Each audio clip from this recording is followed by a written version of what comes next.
Maraming taong tatawag sa'yo na kaibigan, pero sa oras ng bagyo, malalaman mo kung sino ang tunay.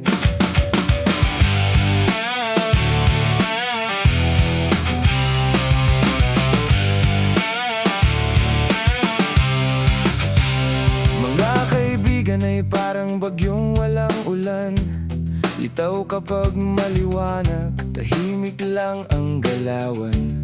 Akala mo'y walang laban, walang kibo, walang imik.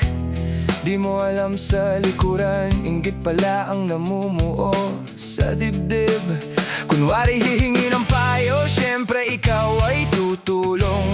Di mo sila bibiguin sa oras ng pangangailangan. Yun pala'y kinukuha lang ang istilong pinaghirapan. Pagkatapos ay sisirain ang pangalan mong pinagyaman. Ang nasa isip, siya lang ang dapat magaling. Lahat ng papuri sa kanya lang dapat mapunta.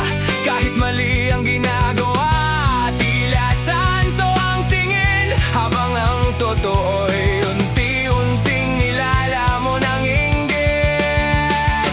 Sabi mo nga, ako'y sa'yo maniwala. Di ka lang kutsero, di rin kwentong barbero. Ikaw mismo ang bida sa tunay na buhay. Action at drama ang bawat eksena ng tagumpay. May taong matamis magsalita, parang vetsin ang dila, pero walang tinapay na tunay na maibigay sa iba. Habang may pakinabang, puro papuri ang maririnig. Kapag ikaw ang nangailangan, biglang wala sa paligid. May isa na mga kala mo'y bayaning walang kapantay, laging handang tumulong sa bawat araw ng buhay. Pero bawat pabor na ibinibigay ay may kapalit. Nakatala lahat at sa huli susumbat sa'yo ang bawat saglit.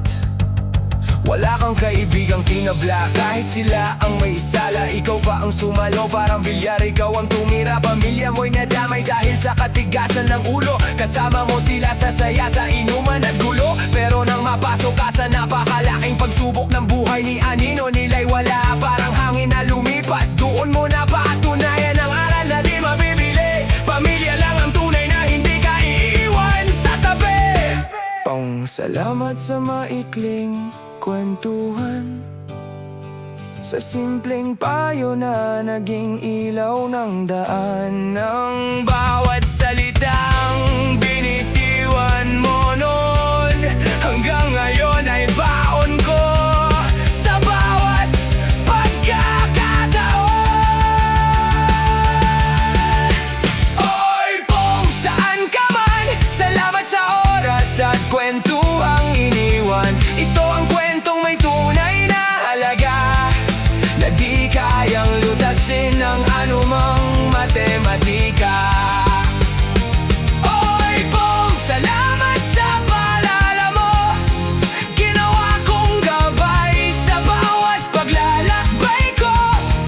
Mas masarap sanang napagpatuloy ang huntahan sa harap ng nakatayong kwatro, habang magdamagang usapan. Ang kaibigan na susubok sa unos, ang pamilya nananatili hanggang dulo. Salamat Pong, ang kwento mo'y gabay ko.